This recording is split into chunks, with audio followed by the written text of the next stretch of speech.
la drill sans transition. C'était pas une bonne idée de me confier cette mission. Si t'aimes pas, dégoûte pas les autres. C'est pas moi qui le dis, moi je suis le roi des pauvres. Pour réfléchir, j'ai qu'un euro, mais au moins je tomberai pas dans la fraude. Je le prononce Fröhliches Mittel, comme Angela Merkel. Désolé, je fais ce que je peux, je trouve ma répartie chez Lidl. Des enquêtes exceptionnelles, pas de langue de bois et de l'humour. La revue c'est juste mensuel, les vidéos c'est juste tous les jours. Moi c'est juste tous les jours. Juste milieu. Regarde ça tous les jours. Juste milieu. Désolé pour mon manque de répartie. Je sais même pas ce que je débite. C'est dur la géopolitique. Ou un peu comme ma... République. Ma République, non? C'est dur la République quand même, non? Ouais? Non? Ah non, c'est mou, non? Ouais, les mecs se font chier, on dirait un peu. Ouais, c'est un peu mou. Enfin, ça dépend dans quel pays. Ouais. Bah, j'y connais pas grand chose, moi. Et c'est quoi une démocratie déjà?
Ça tourne en boucle comme BFM, t'existes plus comme REM. Tout est en grève comme RER, ça capte partout comme France Inter.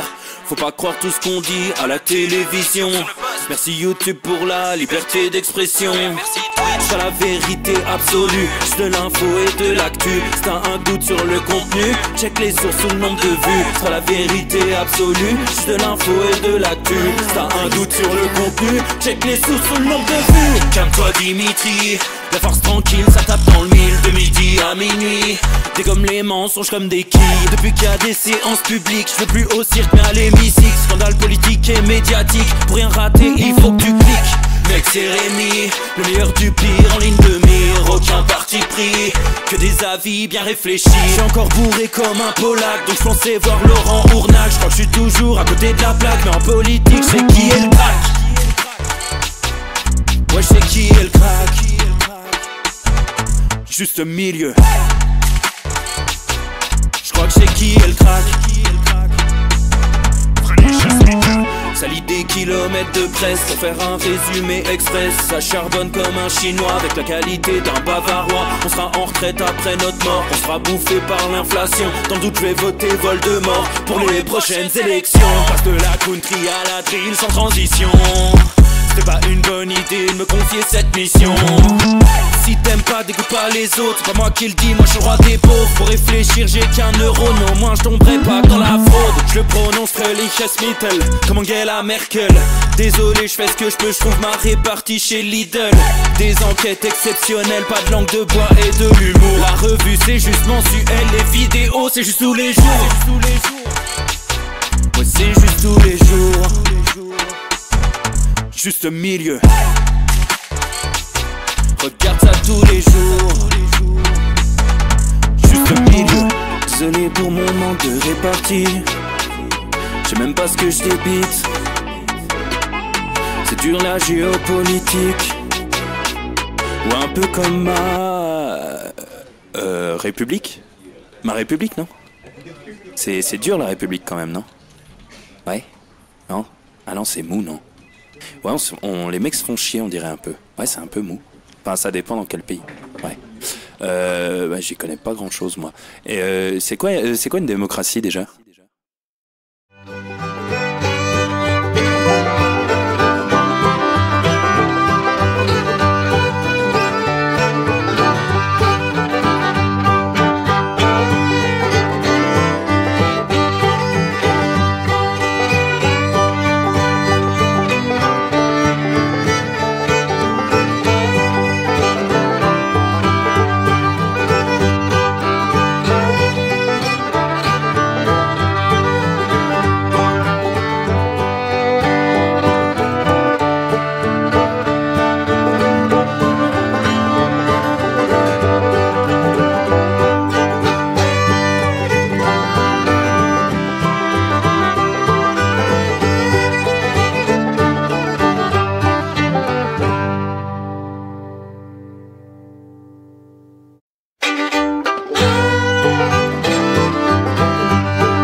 Ça tourne en boucle comme BFM, t'existes plus comme REM. Tout est en grève comme RER, ça capte partout comme France Inter. Faut pas croire tout ce qu'on dit à la télévision. Merci YouTube pour la liberté d'expression. C'est pas la vérité absolue, c'est de l'info et de l'actu. Si t'as un doute sur le contenu, check les sources ou le nombre de vues. C'est pas la vérité absolue, c'est de l'info et de l'actu. Si t'as un doute sur le contenu, check les sources ou le nombre de vues. Calme-toi Dimitri, la force tranquille, ça tape dans le mille. De midi à minuit, t'es comme les mensonges comme des quilles. Depuis qu'il y a des séances publiques, je veux plus. Messieurs, dames, bien le bonjour.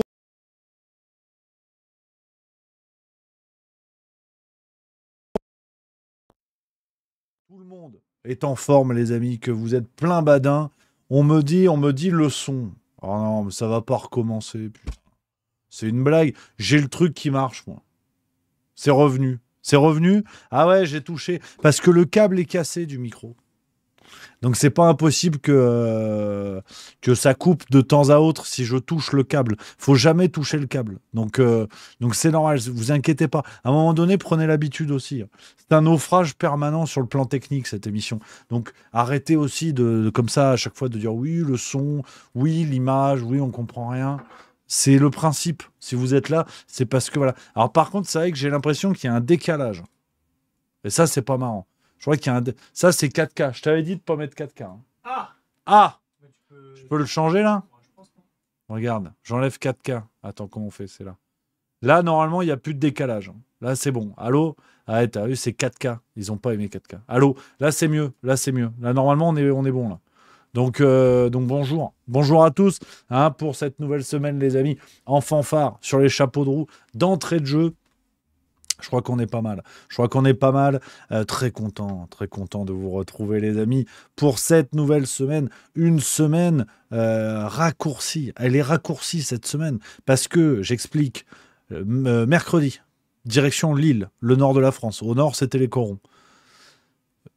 Pas de Juste Bistrot à partir de mercredi. Spectacle à Lille, jeudi soir. C'est complet. Donc c'est du jamais vu. Enfin, en tout cas, sur un spectacle... comme ça, le 20 février 2025, c'est une première. À Lille, c'est une première. Donc, complètement dingue. Et après, je pars quelques jours. Direction Rome, l'Italie, la pizza. Ce qui ne va rien arranger à mon indice glycémique. Mais on va être là. Mais on va bricoler. Donc, retour la semaine d'après, les amis. Ce sera retour le vendredi d'après. C'est ce qu'on appelle un branleur. C'est-à-dire que la rentrée a sonné depuis 2h30, que je repars en vacances. Voilà, je le dis. moquez-vous, humiliez-moi sur la place publique. C'est vrai que même moi j'ai honte, mais pour d'évidentes raisons de Madame Milleux, à un moment donné, il faut faire rêver. C'est pour ça.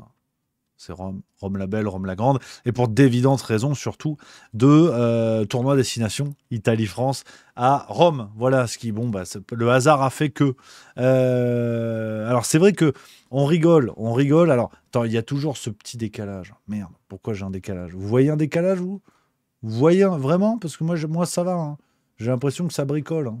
Ça a l'air ok le décalage, hein. Je pense qu'on est bon. Euh, alors, par contre, cette histoire de pape qui est en train apparemment de crever.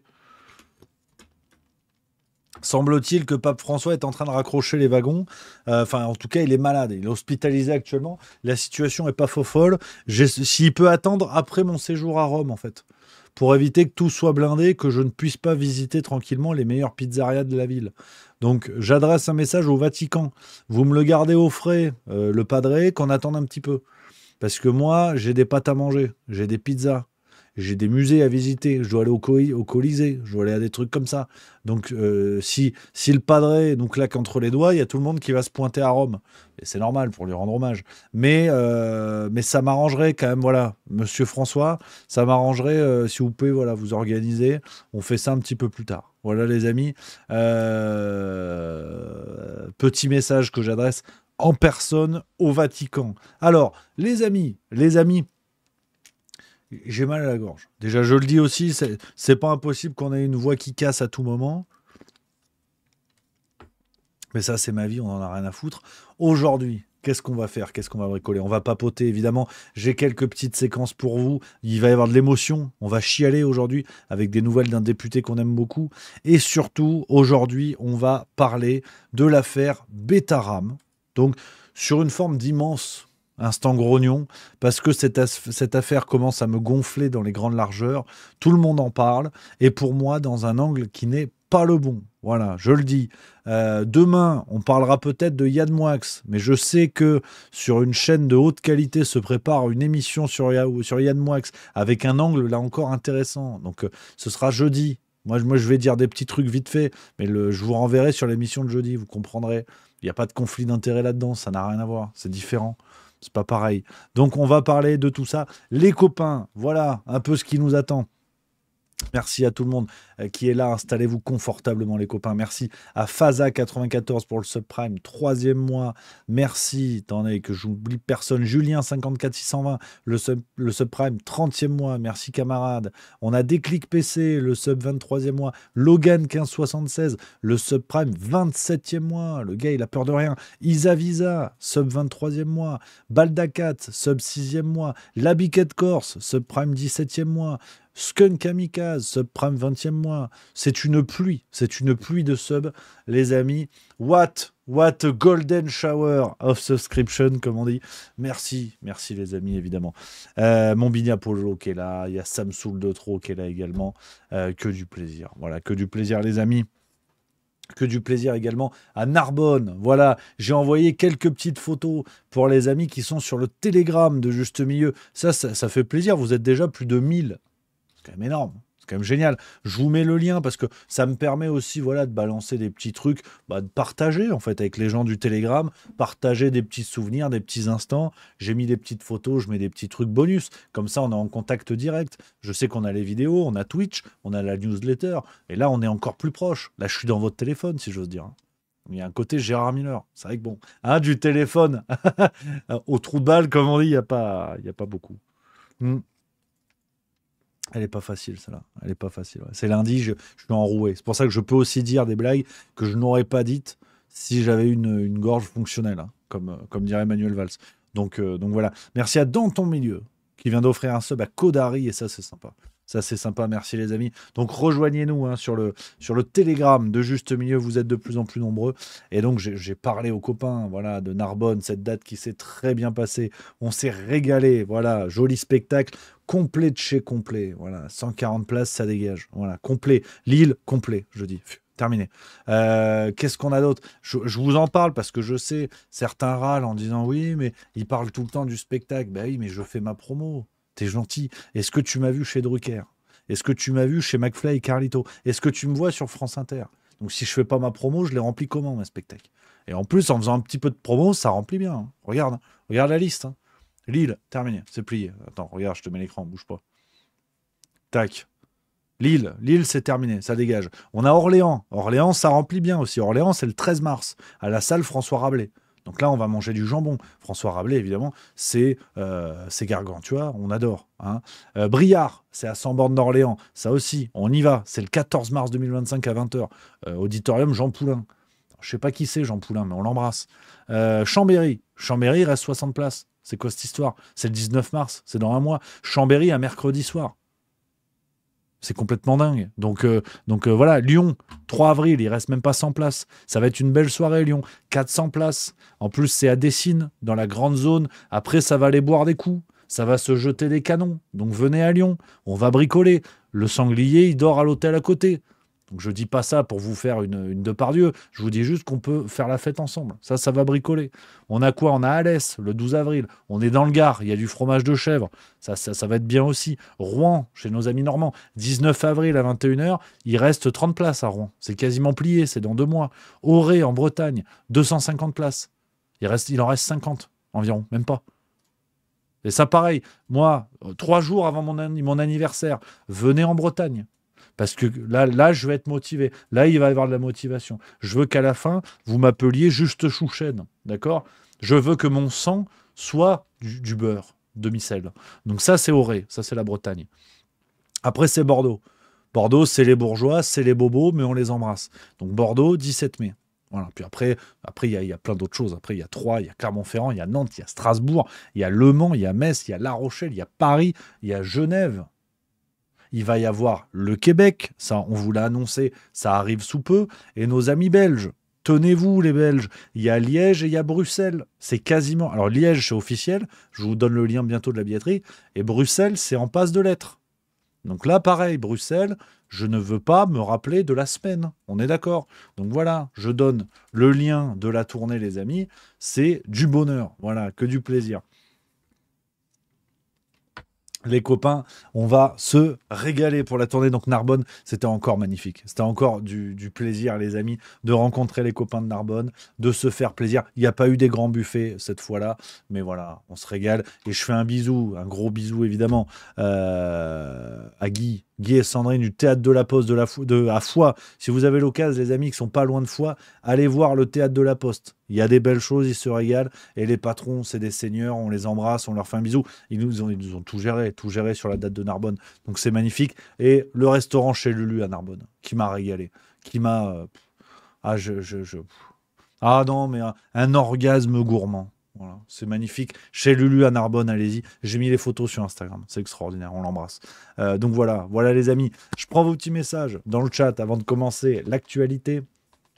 On a Ulrich Marcotte qui dit « Bonjour Rémi, je te suis depuis le début des Juste Bistro. C'est la première fois que je me permets d'intervenir dans le chat. Je tiens à te remercier pour tes analyses qui aident à aiguiser les esprits. C'est du super boulot, bravo. J'habite à Grenoble, j'espère te voir y passer avec ton spectacle. Je continuerai de t'écouter avec plaisir. Merci encore, bis à toute l'équipe de Juste Milieu et à tes fans inconditionnels. Merci camarades, merci beaucoup. Ça fait plaisir, ça fait chose au cœur. Je crois qu'on peut le dire. Ça fait chose au cœur. Merci mon Ulrich Marcotte. Alors, on y va. On y va plein badin. J'ai quelques actualités. Et une petite vidéo que je voulais vous montrer parce que elle me parle. Ça me rappelle le rugby, mais ça me rappelle aussi l'actualité. Ça me rappelle comment nos sociétés opposent les gens les uns aux autres et que parfois le réel rattrape tout ça. Petite vidéo de ce qui s'est passé à Auckland, du côté de la Nouvelle-Zélande. C'était il y a quelques jours en arrière. Dans le cadre d'une manifestation, d'une parade arc-en-ciel, une sorte de gay pride qui a eu lieu par là-bas. Regardez ce à quoi nous avons eu droit.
Donc, quel est le contexte? On est sur une Gay Pride à Auckland, donc ce qu'il y a aujourd'hui dans pas mal d'endroits dans le monde. On le rappelle, la Gay Pride qui au départ n'a rien à voir avec les délires aujourd'hui LGBT woke, qui ont un peu aspiré en fait tous les mouvements de communauté liés à la sexualité.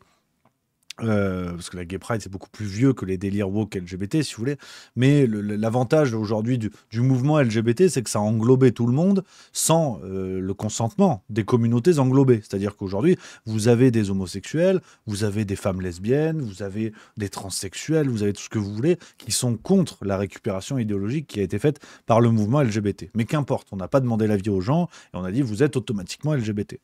Donc on joue beaucoup sur ce fonctionnement de communauté aujourd'hui, ce mouvement LGBT qu'on essaie d'imposer comme ça aux chausse-pieds un petit peu de partout. Sauf qu'après, tu as un truc qui s'appelle le réel. Et je trouve que c'est symbolique. Alors, sans connaître le contexte exact, hein, on peut dire qu'effectivement, les gens que vous voyez faire un haka, donc un haka qui est une tradition maori, qu'on retrouve beaucoup, évidemment, en Nouvelle-Zélande, semble-t-il que les gens font partie d'un groupe qui s'appellerait Gen Z, qui serait formé par des types d'extrême droite et des catholiques conservateurs. Bon, si vous voulez, pour moi, tant que les gens ne sont pas en prison, c'est qu'ils n'ont rien fait de mal. Hein. Faut pas déconner, parce qu'aujourd'hui, bon... si le problème c'est être catholique, conservateur, voilà. Moi, personnellement, j'en ai plus rien à foutre. Hein. Si c'est ça le problème, ça va. Vraiment, ça va. Donc, peut-être qu'effectivement, on est sur des groupuscules un peu tendus, pourquoi pas, qui ont un engagement politique, qui ont une croyance peut-être un peu marquée. Bon, je crois que la croyance ne me semble... comment dire? Ça me semble pas plus dangereux de croire en Jésus que de croire que du lundi au jeudi, on peut devenir un homme ou une femme. Si vous voulez, on est dans le registre de la croyance. Et si la société doit respecter les croyances de certains qui se prennent pour des tiroirs de table basse, on doit respecter la croyance de certains qui croient en Jésus, Mahomet, Bouddha ou le livre de la jungle. C'est-à-dire que, je veux bien qu'on respecte toutes les croyances. Voilà. À la rigueur, Jésus qui marche sur l'eau, scientifiquement, c'est pas plus ou moins sérieux que je suis une licorne ou une flaque de couleur. Tu vois. Sur la base de mon ressenti, je sais pas quoi et tout. Scientifiquement, les deux se tiennent pas. Tu vois. Donc, on va pas commencer à casser les pieds sur ça. Alors, il y a Apo17 qui dit dans le chat, c'est clairement pas la même chose. Alors, par rapport à quoi, camarade? Avec plaisir pour en discuter, évidemment. Dis-moi. Je pense que sur le registre de la croyance, moi, la question du genre, aujourd'hui, repose sur une certaine forme de croyance. Surtout quand on impose à la société d'y croire, ça s'appelle du prosélytisme. Hein, quand la société doit vous reconnaître en tant que femme, parce que vous avez décidé de l'être. Alors que si vous appelez Gérard, 52 ans, que vous avez une teub tout à fait salutaire, et que vous avez un sexe masculin, forcer la société à vous appeler Micheline, 42 ans, cheerleader, voilà. Donc bon. On peut débattre de ça avec plaisir, hein, pas de souci. Je pense qu'on est dans le registre de la croyance. Donc c'est après à discuter, mais c'est presque une question plus philosophique, si vous voulez. Mais qu'importe. Ce qui se passe là au Auckland est intéressant parce que le délire de Gay Pride le délire de Gay Pride, la notion de Gay Pride, comme je l'ai dit, où tout va bien, et on avait pour le coup les premières Gay Pride se faisaient dans des contextes un peu plus musclés, où là pour le coup on était face à des sociétés homophobes, notamment dans certains États américains. Là il y avait un véritable courage, si vous voulez, il y avait un véritable engagement à faire reconnaître le droit d'être homosexuel notamment. Donc je pense qu'on n'est plus dans le même délire aujourd'hui. Avec le wokisme, tout ça est un peu rattrapé, manipulé, trafiqué. Et on impose aux gens de croire à cela, d'adhérer à ces croyances-là. Sauf qu'en face, tu as des types qui déboulent et qui te disent, bah non, en fait le haka. En fait, on va faire le haka. On a des traditions ancestrales, la terre, les anciens. On peut même pas reprocher d'ailleurs aux gens qui font le haka, parce qu'on pourrait dire oui, mais ce sont des pro-Poutine d'extrême droite. Si vous avez bien regardé la vidéo, il y a des femmes, des hommes, des blancs, des noirs. Parce que c'est vrai qu'aujourd'hui, comme il faut regarder les gens en fonction de leur couleur de peau et de leur sexe, en tout cas de leur sexe apparent, hein, comme il faut en fait avoir des comportements sexistes ou racistes, hein, de considérer les gens qu'à partir de leur race ou de leur sexe, même si on fait ça, ça marche pas. On peut pas les décrédibiliser en disant oui, mais en fait c'est l'extrême droite, c'est que des hommes et tout. Non, ça marche pas. Donc en fait, tu as juste des types qui arrivent qui disent bah non en fait. En fait, à un moment donné, il y a un ordre des choses que nous, on défend, et vous n'allez pas nous imposer ça. Et c'est vrai que heureusement qu'il y a 3 rangées de flics. Parce que c'est toujours un peu la même chose. Le réel est plus fort que des idéologies de bas étage. Et s'il y a bagarre entre les deux, ce qu'on ne souhaite pas, je suis pas certain que ce soit Michel, aspirant licorne, ressenti flaque de couleur, qui va bricoler contre Jean-Jacques, Maori, 54 ans, déménageur. Après, c'est la vie. Il y a peut-être aussi du côté LGBT woke, tu as peut-être aussi des déménageurs, mais c'est pas le gros de la troupe. C'est pas le gros de la troupe. Donc c'est pas grave, c'est une distribution comme ça, au hasard, qui a été faite. Mais je dis juste que le retour du réel, c'est aussi ça. C'est que attention aussi à qui vous humiliez, qui est humilié dans ces histoires-là. On rappelle la cérémonie d'ouverture des JO, on va pas tout mettre dans le même sac et partir un peu dans tous les sens, mais la volonté d'humiliation qu'on a pu ressentir au moment de la cérémonie d'ouverture des JO, qui avait un message militant assez clair, notamment une humiliation en fait du culte catholique. C'est à un moment donné, attention à qui vous humiliez aussi, parce que s'il y a un retour de flamme, il faut mettre des rangées de policiers, parce que le réel, sinon, peut devenir violent. Et c'est ce qui est un petit peu compliqué. Donc je voulais vous montrer ça, vous montrer cette image-là, les amis, parce que je la trouve intéressante, et je trouve qu'elle rappelle en fait un certain ordre des choses. C'est que nos sociétés s'adaptent aux volontés des uns des autres, aux ressentis des uns des autres, à la sexualité des uns des autres, il n'y a pas de problème. Mais quand on commence à vouloir l'imposer et changer l'ordre du réel, le réel se rappelle toujours à vous. C'est terrible, mais c'est comme ça. Donc ça, c'est la première séquence. C'est la première séquence, les amis, que je voulais vous proposer. On a quoi? Je prends vos messages en chat. Merci à 20K91. J'espère que tu vas bien. Merci pour le sub. 23e mois. Il y a plus de saison qui dit les LGBTQ plus moins et compagnie manifestent très bien. Les autres aussi ont droit à manifester aussi. Complètement d'accord. Anarchy08, tu devrais te pencher sur les événements de Stonewall pour un début d'explication sur les origines du mouvement de Gay Pride et la lente dégringolade. Très bonne idée. Je regarderai ça avec plaisir. Je ne connais pas. Je ne sais pas ce que c'est, donc avec grand plaisir. Les copains. Apo17 qui dit pour moi délire trans égale problèmes mentaux, mal-être, déconnexion du réel à cause d'internet, etc. Tandis que croire en quelque chose de supérieur, donc Dieu, ça a un côté plus profond, spirituel et personnel. Ça vient du cœur, du plus profond de notre âme. Je comprends, je comprends la différence que tu fais, je la trouve intéressante. Effectivement, je suis plutôt d'accord avec toi. Ça mériterait dans ce que j'ai dit beaucoup plus de nuances et de développement, mais j'abonde dans ton sens. Voilà, je le dis. Mister Serious 76, il a l'œil, il dit t'as pris de la moustache, il me semble. Bah, je veux devenir Sancho Panza. J'ai envie de devenir un garde mexicain comme dans Zorro. Donc non, mais c'est juste que je me suis pas rasé. Qu'est-ce que tu veux que je te dise? De toute façon, j'en ai plus rien à foutre, foutu pour foutu. Rasé, pas rasé. Saint-Valentin est passé, pour moi l'année elle est pliée. Maintenant c'est terminé. Je me lave plus, je me rase plus. Non, je rigole. Je déconne. Ah, oh, t'es fou quoi. Non. Jabonde 007, Twitch Hatch qui tente une vanne. C'est pas mal, il y a quelque chose. Donc, les amis, on enchaîne avec une autre séquence avant d'aller sur l'affaire Betaram.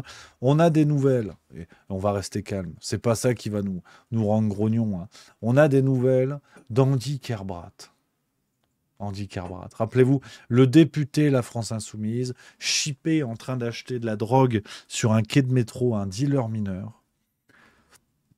Normalement, en fait, dans un pays normal, tu t'arrêtes là, tu sais que le mec est en prison, qu'il n'est évidemment plus député de la nation et tout. Non, nous, on a le service public qui est allé recueillir son témoignage.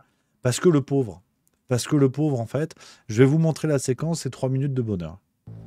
Vous disiez pas, je suis député, j'ai un devoir d'exemplarité, je peux pas continuer à faire ça? Si. Et j'en étais malheureux. Donc la semaine d'après, j'en commençais. Parce que j'étais mal. C'est la première fois qu'il s'exprime sur ses addictions à la télévision.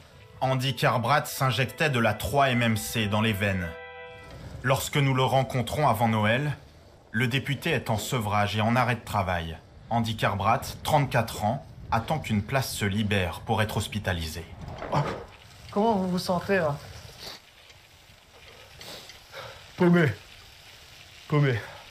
J'ai gâché la confiance que les autres avaient placée en moi. Et j'ai l'impression d'avoir gâché ma vie. Donc j'ai l'impression d'avoir gâché l'extérieur et l'intérieur de moi-même. Pas facile à gérer, hein. Vous vous faisiez livrer. Ouais. Vous faisiez livrer de la drogue. Même en tant que député. Bien sûr, tout le monde fait ça, moi. Et ce n'est pas être député qui m'a fait découvrir la drogue, hein. Je suis pas... Pourquoi on prend de la drogue? Ça, la question. Pourquoi vous en preniez, vous? Pourquoi? Pourquoi j'ai eu aussi facilement accès à la drogue?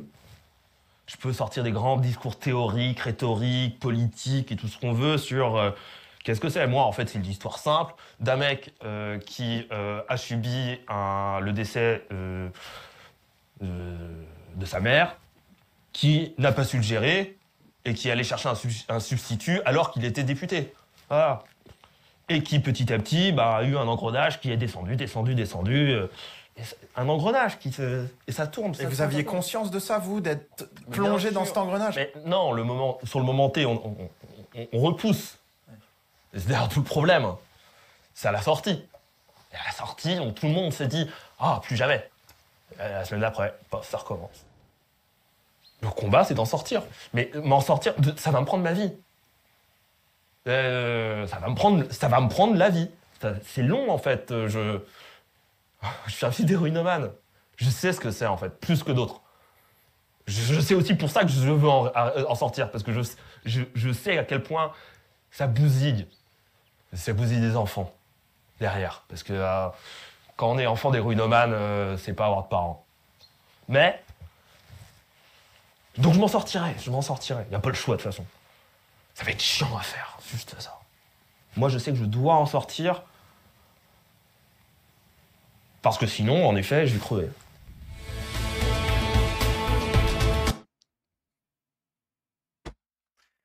Qu'est-ce que vous voulez que je vous dise? Mais là, vraiment, allez, on y va maintenant, comme ça sur Betaram, c'est réglé déjà.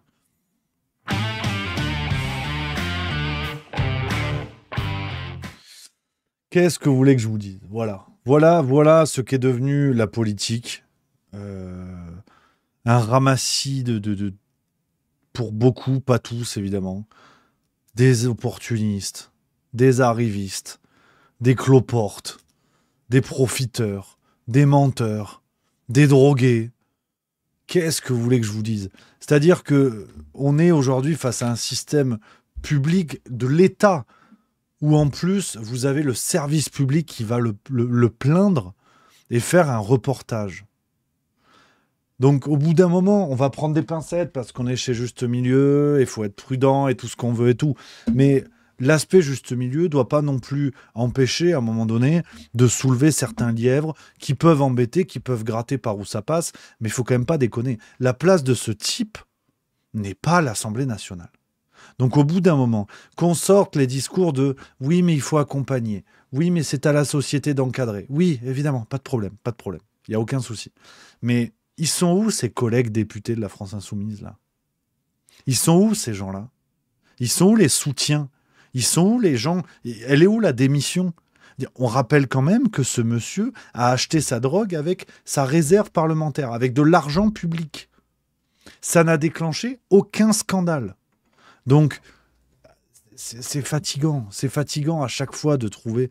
Mais en plus, son discours incarne ça, c'est-à-dire l'excuse permanente. L'excuse permanente. On oublie toute forme d'éthique, on oublie toute forme d'exigence, on oublie toute forme d'exemplarité que doivent avoir ces gens vis-à-vis du peuple.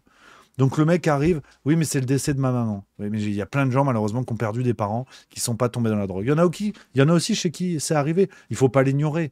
Mais t'es député, camarade. Tu gères pas un garage à Bobigny en fait. Donc ça devient mais pénible et ça donne raison une fois de plus. Ça donne raison à ceux qui disent le gauchisme est une maladie mentale, qui est bien sûr un raccourci débile qui vise à décrédibiliser des partis politiques. Mais si on ne veut pas nourrir ce genre de détestation de certains partis politiques, de certains courants politiques, c'est aux gens qui incarnent ces courants de lutter contre ces clichés, de lutter contre ces discours. Mais aujourd'hui, si on résume la situation, vous avez un député de la France Insoumise qui se fait chipper en achetant de la drogue et qui explique que oui, parce qu'en fait la mère, oui, parce qu'en fait fils d'héroïnomane, oui, parce qu'en fait je sais pas quoi. Et il te l'explique parce qu'il s'est fait chipper. Donc on peut légitimement imaginer que s'il ne s'était pas fait chipper, ça aurait continué comme ça. Et personne dans le monde politique, de son propre camp évidemment, mais même chez les adversaires, n'aurait dit quoi que ce soit. Parce que vous n'allez pas me faire croire qu'ils ne le savent pas entre eux. qu'ils ignorent cette réalité. Comme les pochetrons qu'il y a à la buvette de l'Assemblée nationale, vous avez des ivrognes qui sont aussi des drogués. Donc, il y a en plus une logique de système de parti, bien évidemment, mais une logique de système politique qui se tient. De gens qui, comme ça, tranquillou bilou, se tiennent, savent très bien les uns les autres qu'ils n'ont pas intérêt à sortir les dossiers, parce que sinon, on va aller sortir que machin fait ça, que machine fait ça. On parle aujourd'hui, par exemple, de Marine Le Pen qui prend de la cocaïne. Et c'est pas moi qui vous le dis, c'est Michel Onfray. Je vais vous montrer une vidéo. On en a fait un article sur le site de Juste Milieu. Je vous partage le lien. Marie nous a écrit ça aujourd'hui, que je remercie. Regardez la vidéo de Michel Onfray qui est dans l'article. Je vous ai mis le lien dans le chat si nécessaire. Regardez ce que dit Michel Onfray. Et puis il y a Marine Le Pen, qui est un peu perdue. Quand elle ne va pas chercher un paquet de cigarettes, un peu de coke ou un peu d'alcool, c'est un peu difficile pour elle de faire de la politique et d'avoir un cap. Il va falloir couper tout ça au montage. Mais... Après tout, j'assume. Mais il faudra qu'elle porte plainte. Et à ce moment-là, je donnerai mes sources. Mais donc... Voilà. Donc, une fois de plus, si vous voulez, Onfray, alors qui est tout content, qui se gargarise de sortir un dossier comme ça, moi, si je vous relais ça, c'est pas pour dire que c'est vrai ou c'est pas vrai. Je dis juste que si c'était faux, il faudrait quand même que Marine Le Pen attaque en diffamation, qu'elle attaque Michel Onfray, ce qui l'obligerait à avancer des preuves, et Michel Onfray également. Donc, c'est là où, en fait, je ne vais pas ressortir tous les dossiers, les amis, de les uns, les autres, les machins et tout. Vous avez compris les nuances que je prends. Je trouve que l'affaire Andy Carbrat est symptomatique d'un fonctionnement monarchique. C'est-à-dire que on retrouve de plus en plus tous secteurs confondus. Dans nos élites, vous avez vu Christophe de Chavannes récemment, celui qui fait toutes les leçons du monde, qui est l'incarnation de cette bourgeoisie de gauche qui fait les leçons de bonne morale, qui distribue les bons points. Bon, résultat, il a été jugé. Il a été jugé pour conduite sous stupéfiants. Donc il aurait failli nous faire une palmade. Donc une fois de plus, toutes ces ordures du showbiz qui donnent des belles leçons de morale et qui se retrouvent sur le banc des accusés parce qu'elles n'incarnent pas ça. Donc, si vous voulez, on s'en fout. C'est pas qu'une question d'Andy Carbrat, pas qu'une question de la France insoumise. C'est une question d'élite bourgeoise chez qui on retrouve beaucoup de gens qui n'incarnent pas leur propre discours, et beaucoup de gens qui sont des délinquants. Là encore, autre prudence, la consommation de drogue n'est pas l'apanage des élites bourgeoises, on est d'accord. Mais quand vous montez la pyramide, quand vous prétendez avoir une parole publique, qui plus est une parole publique qui donne des leçons de morale, qui appelle les gens à suivre les bons comportements, soit vous êtes cohérent, soit vous êtes une ordure. Et donc là, je parle de ces ordures, les De Chavannes, les Palmade, les Carbrat et consorts. Ce que je veux dire par là, c'est que pour moi, on retrouve un fonctionnement monarchique. C'est-à-dire, on se rappelle par exemple le fonctionnement, vous savez, à Versailles. Fonctionnement à Versailles, où tout le monde répand le bon message religieux, le bon message, en l'occurrence c'était plutôt la période des Lumières, mais si on prend un fonctionnement même moyenâgeux, on peut même aller à ce moment-là, tu vas dans un château fort, on imagine le château fort avec la cour, le roi, le machin, très croyant, tout le monde est très prude, on répand ce message-là, on va prélever l'impôt et la religion sur les terres des suzerains, sur les terres des vassaux. Et en fait, on va quand même enculer la femme de ménage dans le château fort parce que c'est rigolo. Tu vois. Je suis désolé d'être un peu brut, mais c'est quand même l'idée. Pour que tout le monde ait bien le projet en tête, c'est ça, ce fonctionnement moyenâgeux même. C'est pire que monarchique. C'est vraiment l'élite, les puissants, qui prétendent vivre dans la croyance, dans la piété, qui réclament ces messages-là, qui déclament leur piété, qui déclament l'importance de la foi, et vas-y qu'on va faire des croisades, on aura des indulgences et tout. Et en fait, les puissantes défouraillent les femmes de maison, en fait. Parce que, bon, il y a la reine, il y a 3-4 suivantes, mais on va quand même défourailler du troussage de bonnes, comme on disait au moment de l'affaire Strauss-Kahn, comme nous avait dit Jean-François Kahn, feu Jean-François Kahn. Tu vois, c'est toujours pareil, c'est le droit de cuissage. Et aujourd'hui, je crois que nos élites ont un droit de cuissage moral. C'est-à-dire, ils vont te faire des leçons. Fais-toi vacciner, sauve mamie, sauve ton voisin. La drogue, c'est pas bien. Mon Dieu, Palmade le vilain. Et puis la violence, c'est pas bon. Et puis le racisme, c'est l'ennemi. Mais si tu regardes, pour beaucoup, pas tous, c'est pas l'idée d'opposer les uns aux autres, vous connaissez la maison. Mais il y a un droit de cuissage moral dans la mesure où, pour certains, ces gens qui donnent des bons messages sur les plateaux de TV ne les incarnent pas. Ce sont des gens qui vont vous dire « Ah, le racisme, c'est pas bien. et qui en fait ne savent pas ce que c'est un migrant, parce qu'ils habitent dans des quartiers surprotégés où t'as pas un sans-papier qui passe. Et à la limite, s'ils voient des sans-papiers, c'est pour garder leurs gosses ou laver leur baraque. Donc, la drogue, c'est pareil. Christophe de Chavannes qui te fait des grands raisonnements, sauver les uns, sauver les autres, les machins et tout. Mais quand aujourd'hui, au cumul, on voit les affaires de drogue, ne serait-ce qu'au Parlement, et la facilité avec laquelle tout cela circule, c'est un droit de cuissage moral. Et ces gens-là prétendent légiférer sur la lutte contre la délinquance en France. Mais ils sont les délinquants, pour certains. Ils sont la délinquance. Juan Branco dit souvent, ces gens corrompus qui sont la corruption. Là, c'est pareil. À un moment donné, quand vous êtes au très haut niveau de l'élite, qui plus est politique, que vous légiférez, donc que vous créez des lois pour encadrer le comportement des gens que vous gouvernez, et ces lois, vous êtes les premiers à les contourner. Donc, c'est pas sérieux, ça ne peut pas tenir. Ça ne peut pas tenir. Donc, ce droit de cuissage moral, avec en plus la surcouche, si cela n'était pas nécessaire, la surcouche du service public qui utilise l'argent des Français pour qu'on aille plaindre des drogués comme Andy Carbrat. Et qui sont pour moi les poubelles de nos élites. Je dis bien poubelles de nos élites, pas sur la consommation de drogue. Parce que ça arrive à beaucoup de gens et nos sociétés doivent effectivement accompagner, faire en sorte de lutter, d'empêcher, d'encadrer. Je dis pas poubelle au sens de la consommation de drogue. Je dis poubelle sur le plan moral. C'est-à-dire de quelqu'un qui savait qu'il utilisait l'argent public pour se droguer, qui savait qu'il avait un devoir d'exemplarité, qui savait qu'il était hors la loi et qui a continué de le faire jusqu'à se faire choper. C'est ça que j'appelle un comportement d'ordure. Que ces gens-là sont des poubelles de l'élite parce qu'ils ont un droit de cuissage moral et en plus, ils font cela en toute connaissance de cause. Et ça, je trouve que c'est scandaleux. C'est purement scandaleux. Et après, les histoires de partis politiques et tout, si certains voient cette vidéo en disant « tu dis ça parce que c'est LFI », je vous pisse au cul, c'est pas du tout le sujet. Si on en est encore là, en fait, à imaginer que le fait que des puissants trompent les gens du peuple et que le dénoncer, c'est participer à une guéguerre politique, j'en ai absolument rien à foutre. Je veux dire, si vraiment le problème, c'est ça, votre problème, c'est de dire on peut dénoncer ce genre d'affaires tant que c'est pas mon propre parti politique, vous n'avez rien compris. Et vous incarnez la raison pour laquelle les puissants le font. Parce qu'ils ont compris qu'ils seront toujours protégés par des suiveurs aveuglés et aveugles qui seront toujours là pour trouver des excuses. Toujours là pour dire oui, mais en fait, c'est parce que extrême droite. Tu vois. Non, mais en fait, ta gueule. Demain, Bardella, on apprend qu'il prend de la 3-MMC, qu'il se fait des injections d'héroïne dans le fion, ce sera la même. Ce sera exactement la même. Parce qu'on s'en fout, en fait.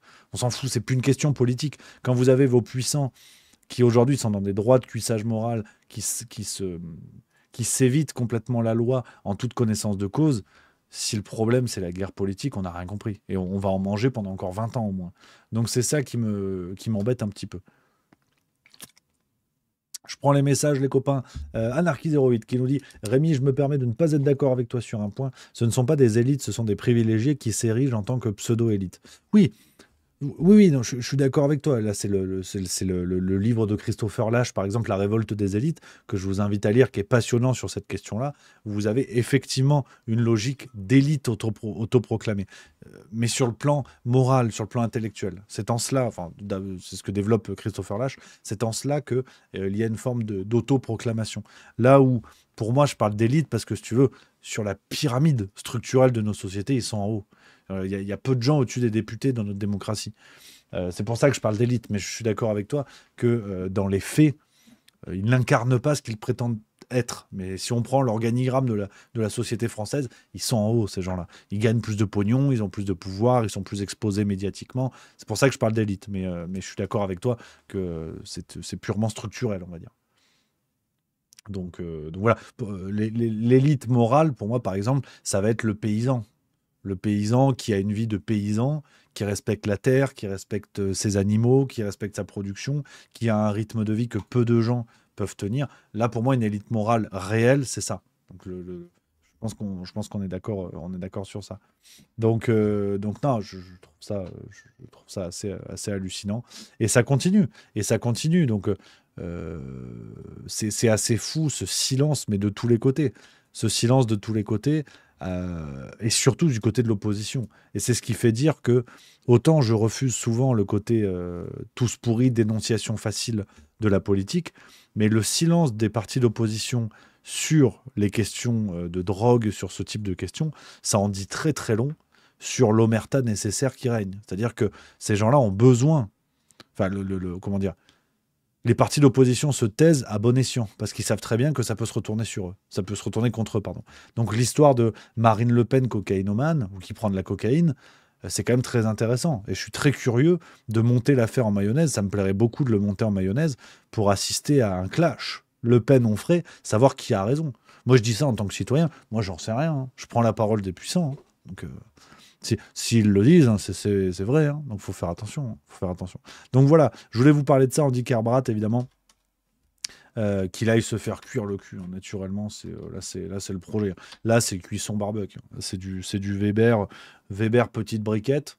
Avec le charbon Weber, alors il coûte une blinde, mais c'est du charbon bien costaud, ça te fait une bonne flamme, chipot merguez pendant une semaine. Donc ça me semble très important de le rappeler sur cette affaire-là. Les amis, sans transition, sans aucune transition, mais vraiment aucune. J'en ai déjà fait des transitions, mais alors là, il n'y en a pas du tout. On va aller tout de suite sur l'affaire de Betaram. L'affaire de Betaram qui fait beaucoup parler, les amis, et c'est l'un des sujets qui m'a rendu le plus grognon ces derniers temps, parce que je trouve que beaucoup de gens, pour ne pas dire tout le monde, se plantent sur le traitement et le véritable problème qui est posé avec cette affaire. Alors, les amis, on va revenir sur les faits dans l'ordre. On va reprendre tout ça dans l'ordre. Je trouve que c'est important de rappeler les faits, de remonter sur tout ça. Et après, je vous proposerai des histoires d'analyse sur ce scandale pédocriminel. Évidemment, n'ayons pas peur des mots. Un scandale pédocriminel caché par François Bayrou. C'est le sujet, t'as vu. Tout le monde dit, ce que Bayrou a caché, il n'a pas caché. Il a un peu caché, on ne sait pas. Donc ça, c'est le truc. C'est le truc sur cette omerta de plus de 30 ans. Et je pense très sincèrement que le problème n'est pas là. C'est ce que je vais essayer de vous démontrer, ce que je vais essayer de vous prouver aujourd'hui. Alors, d'abord, le rappel des faits. C'est très important. Alors, plusieurs sources, hein, vous connaissez la maison, l'enquêtrice Marie nous a fait le boulot. Merci à elle pour cette enquête. Plusieurs sources, évidemment, que je vous montre un peu pêle-mêle, que vous retrouverez en description de vidéo pour ceux qui regardent le replay sur YouTube. Plusieurs sources pour le rappel des faits, vous savez beaucoup de choses, donc je vais aller relativement vite là-dessus, sur des premières plaintes, donc cette affaire qui se manifeste avec des premières plaintes en 1996, déjà, où on évoque un surveillant qui a envoyé un adolescent grelotté de froid en slip sur les bords du Gave, surveillant général qui avait eu la main trop leste en giflant le jeune Marc. Donc, je rappelle le contexte, on est dans une institution, l'institution Notre-Dame de Betaram, dans le secteur de Pau, et qui est une institution, une sorte de comment dire, d'écoles privées, religieuses, où des jeunes sont envoyés à peu près à tous les âges, avec le projet d'une belle réussite scolaire. C'est un institut renommé, un internat, voilà, cherchez le mot, un internat renommé, où les jeunes sont préparés, tout ce qu'il faut pour la réussite scolaire, pour avoir un beau parcours dès le début. Donc, on est dans un contexte lié à la religion, j'y reviendrai, lié à la religion catholique. Alors, c'est un élément important, j'y reviendrai aussi à la fin. Sur ces premières plaintes, vous avez un premier surveillant qui n'est pas condamné, le surveillant général qui va être condamné à de la prison, plus une amende avec sursis. En 98, on a une deuxième plainte, cette fois pour violence sexuelle, où l'on dénonce le père Caricard, donc qui est l'un des responsables de cet institut, qui aurait violé un enfant. C'est Mediapart qui nous parle de ça, qui est revenu aussi sur cette affaire. Mediapart qui est d'ailleurs à l'origine aujourd'hui des révélations et du suivi. Donc bravo à Mediapart. On critique souvent les médias en disant tout est pourri. Non, il y a des journalistes qui font le boulot, il y a des médias qui font le boulot. Il faut le rappeler. Donc ça me semble très important là-dessus. Et sur cette affaire, certains de nos médias font le boulot. Donc bravo à eux. Même si pour moi, l'angle n'est pas le bon, mais c'est pas grave. C'est déjà ça. Donc, on nous explique, donc c'est Mediapart dans un article du 5 février 2025, je vous lis, Christian Mirande, juge d'instruction à Pau, que François Bayrou connaît également bien, est saisi du dossier et décide de placer le père Caricard en détention. Celle-ci n'est que de courte durée. Le père est finalement laissé libre et exfiltré au Vatican. Il se suicidera quelques semaines plus tard alors que le juge Mirande venait de le convoquer à nouveau après avoir reçu une deuxième plainte pour des violences sexuelles sur mineurs.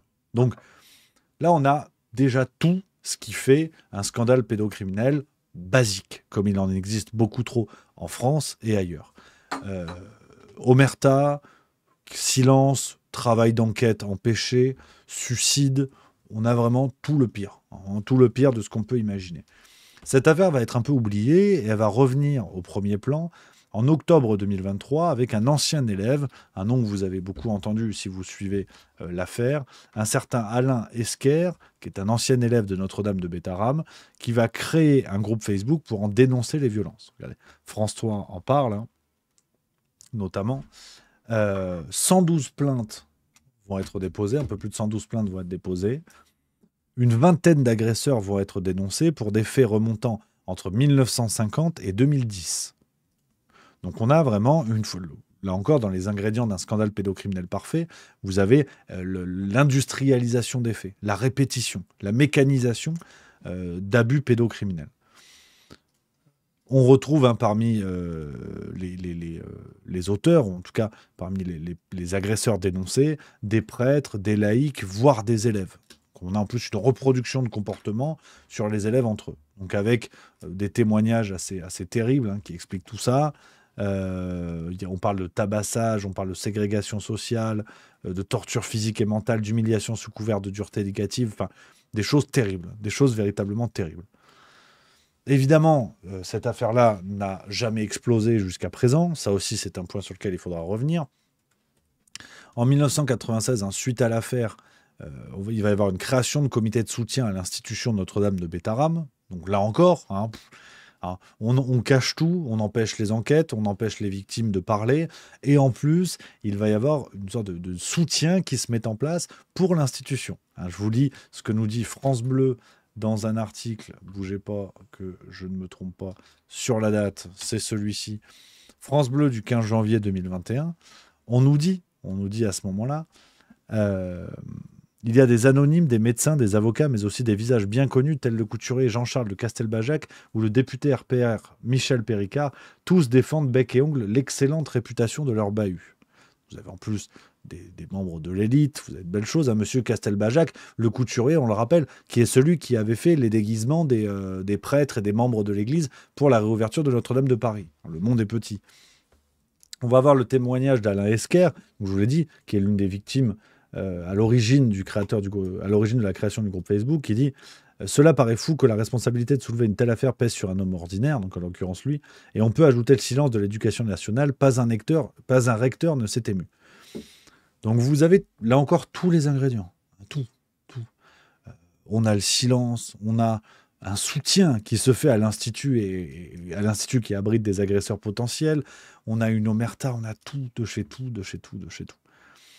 Sur un scandale de pédophilie clairement avéré.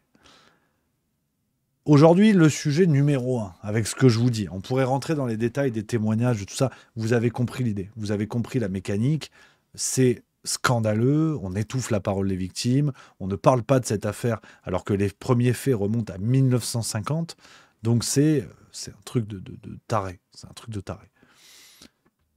Maintenant, c'est l'inaction de François Bayrou qui fait parler. Alors, là encore, on va aller vite là-dessus, vous allez comprendre pourquoi. François Bayrou, qui est concerné en premier lieu, notre nouveau Premier ministre, parce qu'il était maire de Pau, député des Pyrénées-Atlantiques, président du Conseil général, ministre de l'Éducation nationale. Il a scolarisé ses enfants à Notre-Dame de Bétarame. Sa femme y a enseigné le catéchisme, et sa femme s'est rendue aux obsèques du père Caricard, mort en 98, après s'être suicidé. Donc, si tu veux... Bon, de base, tu te dis, même s'il n'avait pas dit « je suis pas au courant », tu peux pas penser, quand tu vois ces éléments, tu peux pas penser que c'est ce qu'il va nous dire, tu vois. Si.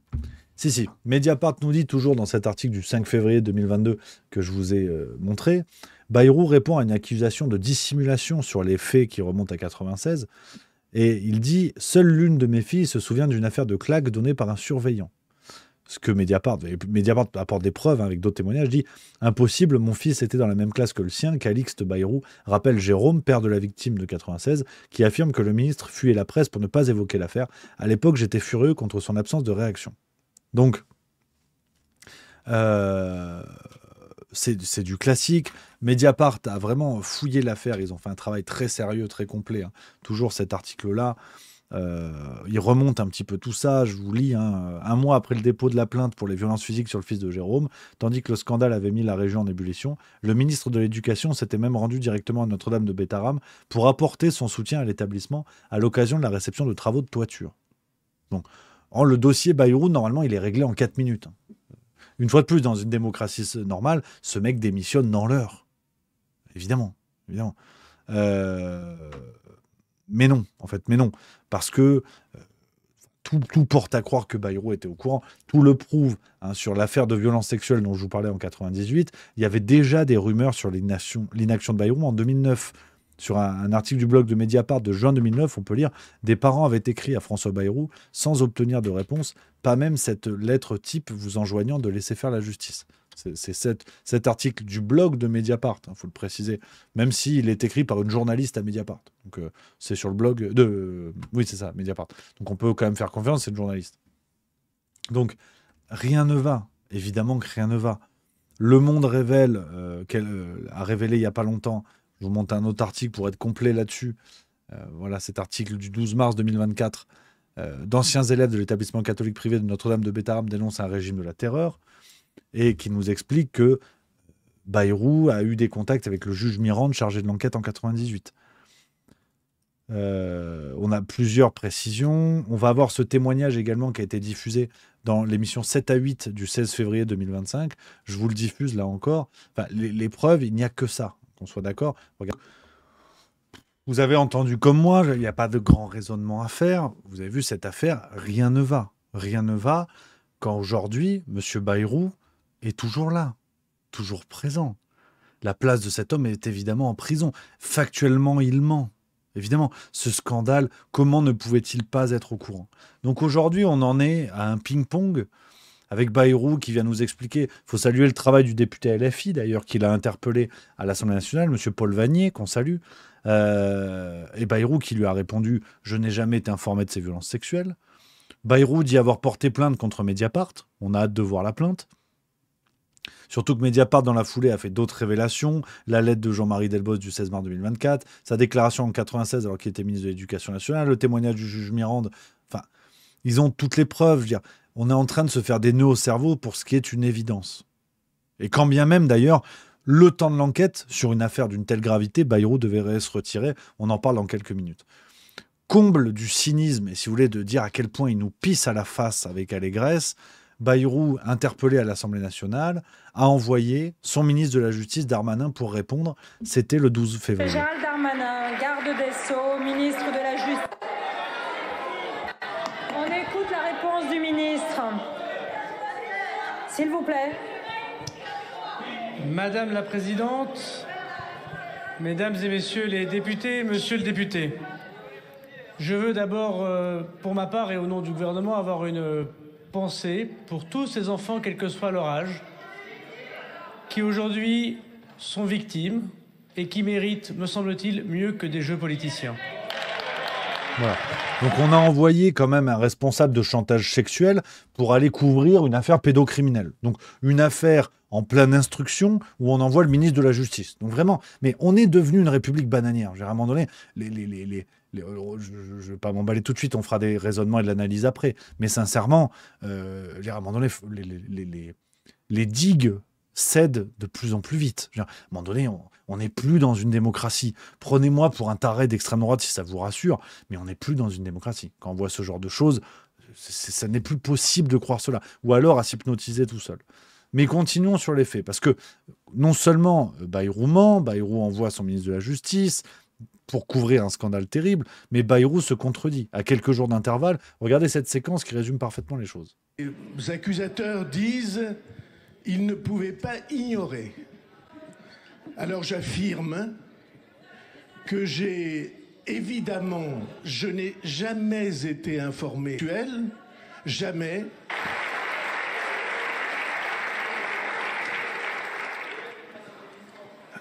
Madame la Présidente, Mesdames et Messieurs les députés, Monsieur le député, dès qu'il s'agit de faire de la polémique, on considère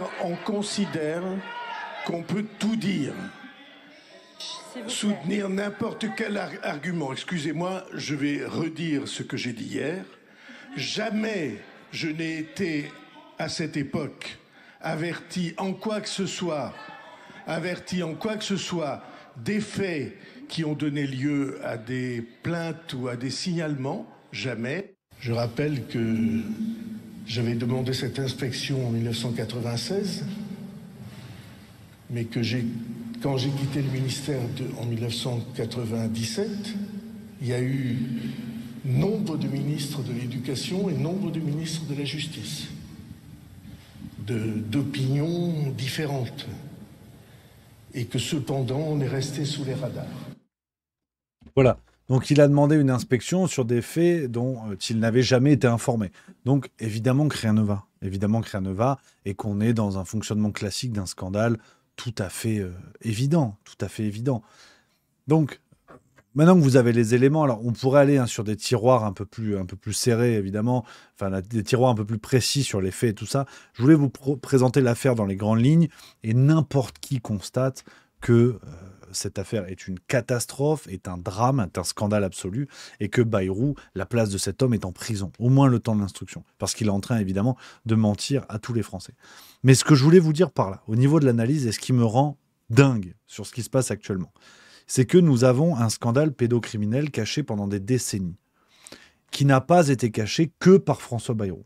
Parce que des élus locaux, il y en avait une collection. Des gens qui ont eu vent de cette affaire-là, quand on sait qu'il y avait des enfants de membres de l'élite, de certains qui habitaient tout à fait à Paris et ailleurs en France, il n'y a pas que Bayrou dans l'histoire.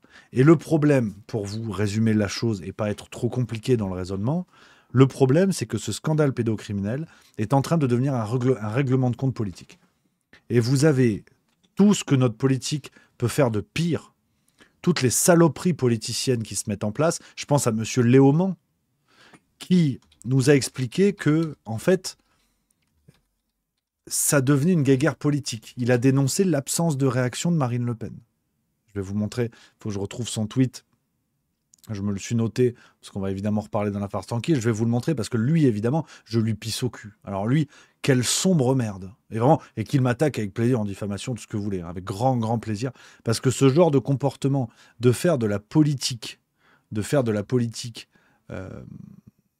sur un scandale pédocriminel, et d'y voir une occasion parfaite d'aller attaquer des adversaires politiques, en l'occurrence Marine Le Pen, c'est vraiment être une sombre merde. Véritablement, c'est pas un choix de ma part de qualifier la chose ainsi, c'est véritablement être une sombre merde. Je vous montre le tweet, Monsieur Léaumont. 9 jours depuis les révélations sur l'affaire pédocriminelle de Notre-Dame de Bétarame, mais aucun mot de Marine Le Pen sur le sujet. Pourquoi participe-t-elle à l'omerta médiatique sur une affaire qui date de 1960 pour les premiers faits, 1950 même pour les premiers faits, les premières accusations, et qui a été évoqué dans les médias, qui n'a jamais été relayé jusqu'à présent. Donc, c'est un règlement de compte politique. C'est évident. C'est évident. Donc, vous avez un scandale pédocriminel caché. Vous avez un scandale qui a été étouffé par la justice, par les médias, qui ont mis tant d'années à en parler. Et aujourd'hui, si on vous en parle, c'est parce que le problème, c'est que François Bayrou peut-être ment. Mais vous vous foutez de la gueule de qui, en fait? À François Bayrou, vous savez qu'il va n'en sortir que des couleuvres. Donc, se poser la question de François Bayrou ment ou pas, c'est déjà erroné, c'est déjà une erreur. Évidemment que François Bayrou est l'un des pires personnages politiques de notre 5e République, évidemment. Donc, se poser cette question-là, c'est déjà une erreur. C'est déjà une erreur. Donc, le point de départ de cette affaire n'est pas bon. Ils se foutent de la pédocriminalité. Ils n'en ont absolument rien à branler. Ils en ont absolument rien à foutre. Le problème, c'est de faire tomber François Bayrou. Et vous avez des calculs politiciens d'un côté comme de l'autre de dire on va s'ériger comme ça en défenseur de la lutte contre la pédocriminalité. Mais bande de connards, Léaumont, on l'a pas entendu sur l'affaire du journaliste de Libération qui violait sa gamine. On les a pas entendus à ce moment-là. Donc c'est où, en fait, ces grands défenseurs de la lutte contre la pédocriminalité qui y voient d'abord l'occasion de faire du buzz et de gagner des votes. Mais vous êtes les poubelles de la politique. Vous êtes ce qui peut se faire de pire sur le plan moral. C'est-à-dire que vous n'êtes même pas capable de dénoncer le véritable problème de cette affaire, qui n'est pas François Bayrou, qui est la normalisation de la pédocriminalité dans notre société. C'est-à-dire que sur des affaires diamétralement différentes, sur des affaires d'importance différente, j'en conviens. Mais quand vous avez un Macron à l'Élysée, sorti avec sa gonzesse quand il avait 15 ans, quand vous avez un Morandini à la télé, quand vous avez un Cohn-Bendit sur les bancs d'instances politiques, quand vous avez un Jack Lang qui aujourd'hui est encore dans le secteur. Mais c'est ça le problème. C'est pas François Bayrou a menti ou pas. On n'en a rien à branler. C'est comme se poser la question, est-ce que Manuel Valls est opportuniste? Mais vous vous moquez de qui à mettre ça en une? C'est pas ça le problème. C'est que ce genre de scandale, aujourd'hui en France, attire l'attention des médias et de nos politiciens, simplement pour savoir si un homme politique doit tomber. Mais évidemment qu'il doit tomber. De toute façon, n'oublions pas une chose, c'est que n'importe quel membre du gouvernement Macron ment au moins sur une affaire de pédocriminalité, à savoir celle de Macron. N'oublions pas ça. Tous les proches d'Emmanuel Macron ferment les yeux sur au moins une affaire pédocriminelle qu'ils ne dénoncent pas. C'est celle de la rencontre Brigitte Macron et Emmanuel Macron. Donc, soyons sérieux. Soyons sérieux. Et c'est ça qui me rend dingue. C'est que tout le monde est en train de se prendre la tête. Ah, faut faire tomber Bayrou. Mais on s'en bat les couilles de Bayrou. Évidemment qu'il doit finir sa vie en prison. Évidemment. Mais pour l'ensemble de son œuvre. Là, on est en train de faire de la pédocriminalité une cause de deuxième zone. Une cause de deuxième importance, où en fait on s'en bat les couilles. Et s'il avait menti sur une histoire de détournement de pognon, ce serait le même traitement. Ce serait exactement la même chose. On parle d'enfants qui ont été violentés, qui ont été violés. Et pendant des décennies, tout ça caché aux yeux de la justice, caché par les médias, certains médias, d'autres qui ont fait le taf, mais qui n'ont pas été entendus. Personne n'est monté au créneau. Et aujourd'hui, on tape sur François Bayrou. Mais vous foutez de la gueule de qui? Et là, je lance une alerte à nos amis fact-checkers, évidemment. Au moins, je leur mâche le boulot. Ce que je vais dire est ouvertement complotiste. Voilà, on est clair, on est raccord. C'est ouvertement complotiste. C'est une pure supposition qui ne repose que sur un constat de timing, un constat de chronologie. Mais je trouve quand même très intéressant qu'au moment où l'étau se resserre sur le couple Macron avec l'affaire Candace Owen, qu'on aime ou pas, que l'enquête soit complète ou pas, qu'elle sorte des nouveautés ou pas, l'affaire Bayrou tombe quand même à point nommé. Quand l'étau se resserre, que le monde entier commence à regarder dans notre direction et que des Français qui jusqu'à présent ignoraient ces histoires autour du couple Macron, quand même des Français commencent à se dire « Ah tiens, c'est bizarre, on en parle beaucoup », ah là on nous sort l'affaire Bayrou. Un truc de 1960 qui a déjà été dénoncé plusieurs fois dans la presse, en 2009, début 2000 et compagnie. Et là on nous sort « Faut-il faire tomber François Bayrou parce qu'il a caché un scandale pédocriminel ?» Mais vous ne vous embarrassez plus pour les cacher, ces scandales pédocriminels. Matzneff, aujourd'hui, est libre, parce qu'il y a une prescription. Morandini est à la télévision. Rappelons qu'il a été condamné en première instance et en appel. Vous voulez quoi de plus? En cassation, ils vont pas dire « Ah ben non, finalement, il n'a rien fait ». Donc, c'est pas sérieux, en fait. C'est évidemment pas sérieux. Et ça me rend fou. Je parle avec le cœur sur ces trucs-là, vous le savez, en essayant d'être factuel et tout ça. Mais en étant ouvertement complotiste, je pense que c'est un contre-feu. Et que cette affaire Bayrou n'est pas une affaire. Qu'ils n'en ont rien à foutre en haut lieu. Ils n'en ont rien à branler. Parce que si on a eu droit en France à des scandales du genre de Matzneff et compagnie, c'était parce qu'il y avait des réseaux. Et qu'il y avait parmi nos élites des gens qui, en toute connaissance de cause, allaient soumettre leurs propres gosses pour se faire abuser par Matzneff. C'est quand même l'histoire du livre Le Consentement, adapté en film depuis. Parce que c'est vrai, faisons-en des films, c'est une bonne idée. Donc rappelons quand même que vous avez des parents. Vous avez des gens qui gravitaient autour de Matzneff, qui disaient « Mon Dieu, qu'est-ce qu'il est séduisant !» Et leurs gosses se faisaient abuser par cette ordure. Donc, le problème, c'est évidemment Matzneff, mais le problème, c'est un système. C'est un fonctionnement de gens qui savent très bien. D'ailleurs, Matzneff, qui pouvait l'ignorer, il en a écrit des livres. Et c'est marrant parce qu'on ne tape que sur Matzneff. Mais le problème, c'est tous les gens qui se sont dit « Tiens, mon gosse va se faire abuser par un type, quelle super idée !» Et tous ceux qui savaient en disant « Mon Dieu, il est plein de charme de dégommer des gosses de 15 ans. » Mais c'est pas sérieux, en fait. Vous voyez bien qu'à chaque fois que dans des affaires de pédocriminalité, on tape sur quelqu'un, c'est pour mieux masquer le fonctionnement de réseau qu'il y a derrière. Ça n'est pas pour rien que les fact-checkers, en général, quand il y a des affaires de pédocriminalité, vous disent « Ah non, mais en fait, le problème c'est qu'il y a des complotistes qui disent qu'il y a des réseaux. » Ah d'accord, donc en fait, il n'y aurait que des loups isolés. Évidemment, il n'y aurait que des loups isolés. L'éditeur de Matzneff, il n'était pas au courant. Les gens qui faisaient sa promotion, ils n'étaient pas au courant. Bernard Pivot, qui l'a invité sur Apostrophe, et Matzneff, qui parlait ouvertement de ça. Et s'il n'y avait pas eu la courageuse feu Denise Bombardier pour lui remettre plein la gueule, personne n'était au courant. Mais vous vous moquez de qui? Et on est en 2025 et ça continue, en fait. Ça continue. Vous avez l'affaire François Bayrou et des gens qui disent « Ah non, mais est-ce qu'il doit démissionner ?» Si c'est ça le problème, si vraiment on considère que le problème c'est ça, c'est-à-dire que les pédocriminels français ont gagné la partie. C'est-à-dire qu'aujourd'hui, vous pouvez emmancher des gosses en toute tranquillité parce que les gens n'ont plus de problème avec ça. Ils vont considérer que le vrai souci numéro 1, c'est Bayrou doit-il rester en poste. Et après, bon, vous savez, en même temps, hein, on a Matzneff, on a Morandini, on a Cohn-Bendit, on a Jack Lang, on a tous ces gens-là. Bon, s'ils sont là, s'ils sont pas en prison, c'est grosso merdo, ça doit marcher. Ils doivent avoir raison, tu vois. Donc, attention, parce que une fois de plus que jamais à chaque fois dans ce genre d'affaires, on est à un virage moral d'une société tout entière qui n'est plus capable de voir la réalité de ce genre d'affaires, qui n'est plus capable de voir que Bayrou, on n'en a rien à foutre. Et que se demander si ce type a menti, c'est que vraiment vous n'avez rien compris. Parce que le problème n'est absolument pas là. Donc, je voulais, c'est un petit coup de gueule, vous savez que je m'emballe un peu, c'est normal, mais je voulais avoir un peu, vous parlez de cette séquence avec des éléments, avec des sources et compagnie, les amis, et vous n'avez pas besoin de moi pour penser, vous pensez ce que vous voulez, je vous partage que mon point de vue, mais j'appelle à une extrême prudence sur cette affaire de Notre-Dame de Bétarame, qui est une fois de plus l'illustration d'un fonctionnement de réseau pédocriminel couvert par les médias, couvert par la justice, couvert par les forces de l'ordre, couvert par des membres des élites, et où aujourd'hui, on vous dit, non, mais vous avez vu, on en parle, mais par un biais qui n'est pas celui-là, par un angle qui n'est pas le bon. Donc on continue de tromper les gens. On continue de tromper les gens, et je vous en supplie, ne tombez pas là-dedans. Si vous êtes ce genre de pute comme Antoine Léaumont à en faire des guéguerres politiques, vous n'avez rien compris. Et vraiment, je pèse mes mots. Et je le salue, et avec grand plaisir pour être attaqué en justice pour ça. Parce que, véritablement, on est au fin fond du caniveau. D'estimer que le souci, c'est Marine Le Pen en a parlé ou pas, on est au fin fond du caniveau. Donc voilà, c'est monsieur Desbordes, Jean-Philippe Desbordes, journaliste de Libération notamment, qui a abusé de sa gosse. Là, il n'y a pas eu de tweet d'Antoine Léaumont. Donc c'est quand même curieux. C'est quand même très curieux. Donc moi, ça me rend taré, ce genre de choses, les amis.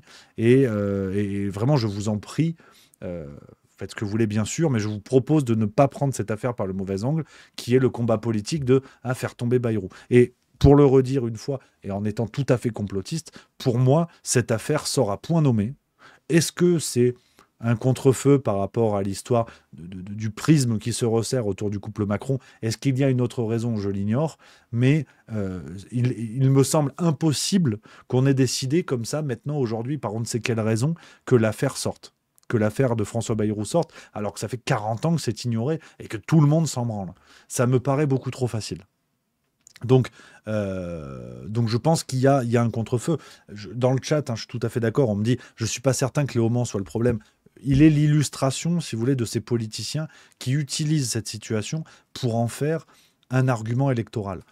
Est-ce qu'il y a d'autres députés, sénateurs et compagnie qui ont fait des tweets du même acabit? Je leur pisse aussi au cul, qu'on soit bien d'accord, que Antoine Léaumont partage avec ses collègues qui considèrent que l'affaire qu'il y a autour de François Bayrou est une aubaine pour gagner des votes. Qu'on soit bien d'accord, c'est vraiment du partage. Là, je suis dans le covoiturage des enculés, donc qu'on soit vraiment bien d'accord là-dessus. Ça n'est pas qu'Antoine Léaumont. C'est pas une attaque ad hominem, c'est une attaque par rapport à ce qu'il représente avec ce genre de comportement. Qu'on soit bien d'accord. Donc voilà. Voilà ce que je voulais vous dire, les amis. Je parle avec le cœur, je m'emballe évidemment, avec grand plaisir, parce que ce genre d'affaire me rend zinzin, et je voulais absolument vous en parler. Voilà, dites-moi dans le chat ce que vous en pensez, si vous êtes d'accord, pas d'accord, et tout ça, dites-moi un peu les copains. C'est important qu'on papote, une fois de plus, sur ce genre d'affaires. Olivier Mars 13, qui dit bonne analyse. Voilà, il s'est pas emmerdé, il a pris 2 mots, paf, voilà, il a raison. Mick BBQ, candidat LFI accusé de viol sur une handicapée, pas de tweet de Léaumont. Complètement d'accord. Bigna Pololo, tu as l'air particulièrement énervé, mon cher ami. Complètement, non mais vous le savez, je veux pas m'ériger comme ça en grand défenseur de la lutte contre la pédocriminalité. Ceux qui font le vrai boulot, ceux qui font le travail, c'est sur le terrain, les associations qui prennent la défense des victimes, qui s'engagent dans des procédures de justice. C'est à ces gens-là qu'il faut rendre hommage. Moi, j'utilise, si vous voulez, la petite notoriété de juste milieu pour parler de ce genre de choses. Parce que vous avez bien vu, quand nos médias nous en parlent, c'est dans des angles complètement bidonnés, complètement opportunistes, et ils manipulent les véritables problèmes. Donc, moi, je mets à disposition l'audience, si vous voulez, de juste milieu pour parler de ça. Mais j'ai pas de mérite. Moi, je suis un youtubeur à la con, je fais mon truc, et voilà. Mais il faut rendre hommage à tous les gens sur le terrain, il faut rendre hommage aux victimes, parce qu'on les instrumentalise. Bayrou a fait son discours dans le secteur de Pau avec des victimes derrière lui. Mais est-ce qu'on se rend compte de la mise en scène morbide d'un type qui ment sur ça, qui ment ouvertement? Donc c'est un truc de taré. C'est un truc de taré. Et donc évidemment, ça m'énerve au plus haut point, mais je joue pas, si vous voulez, le Jean Moulin de l'histoire. Je fais ce que je peux avec les moyens, mais voilà, les vraies personnes engagées là-dessus à qui il faut rendre hommage, c'est les victimes et les gens qui se battent sur le terrain pour faire des trucs, quoi. Donc ça me semble important, les amis. Voilà un petit peu les copains. Sur ça, ce que je pouvais vous dire, il y a Mister Serizawa 76 qui nous dit, je vais prendre son message, regarde, attends, bouge pas, il est où? Dans ton milieu déjà, qui dit: je suis d'accord avec ton énervement que les sujets aussi importants soient mis au second plan, mais je trouve que le pourquoi c'est sorti maintenant. Ce que tu soulignais à la fin est aussi important. Victor Macno, l'affaire Macron-Brigitte semblera moins grave, voire acceptable comparé à Betaram. C'est une lecture possible. C'est vrai que potentiellement, c'est possible aussi. Bâton Ferru, ça tient la route, clairement. Bizarrement, dès qu'il arrive devant l'écran, l'affaire tombe. Mister Series 76, impeccable, mon Rémi. C'est très important de parler de tous ces sujets abjects. Il faut qu'on s'y attarde, même à petite échelle. Ça reste une bonne chose. Bernie 5, je suis complètement d'accord. Il y a clairement un refus de lutter contre la pédocriminalité. Ici, une affaire de pédocriminalité de 70 ans est réduite à Bayrou. C'est bel et bien institutionnalisé. Et silence radio sur la pédo, Brigitte. Voilà, c'est toujours un peu la même chose. Ça me rend. Je vais pas vous redire ce que j'ai déjà dit. Je pense qu'on est d'accord. Vous avez compris la choucroute. Je pense qu'on est OK. Donc voilà, c'est très bizarre. Cette affaire est très bizarre. Le traitement médiatique qui en est fait, la séquence dans laquelle elle arrive, tout ça est très bizarre, mais on verra. Mais on verra, les amis. Ce que je pouvais vous dire là-dessus, merci à Marie, une fois de plus, qui a préparé tout le boulot, qui a préparé le script sur cette affaire.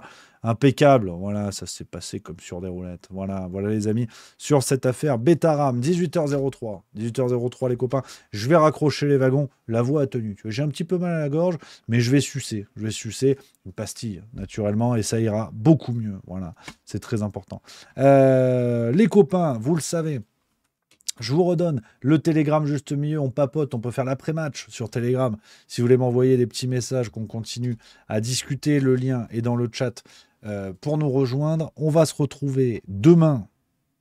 Qu'est-ce qui se passe demain? C'est le Juste Bistrot. Bah oui, voilà, pour faire du cirque. C'est le Juste Bistrot, 16h45. Et je vous l'ai dit les copains, c'est une semaine chamboulée. It is a week chamboulée, parce que ça part à Lille mercredi, jeudi spectacle, et vendredi, je pars en vacances.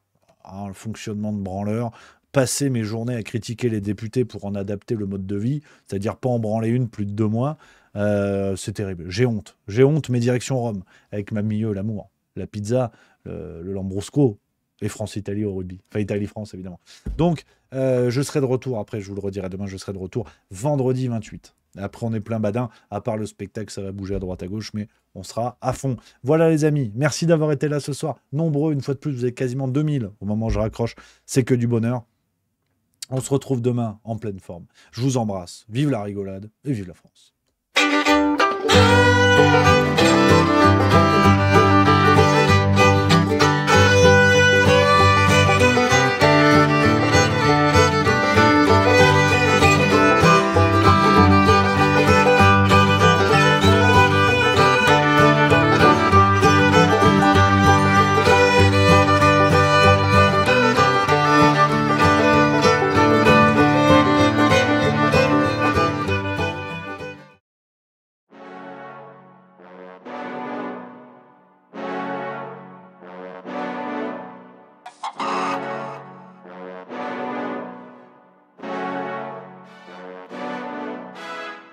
Ça tourne en boucle comme BFM, t'existes plus comme REM. Tout est en grève comme RER, ça capte partout comme France Inter. Faut pas croire tout ce qu'on dit à la télévision.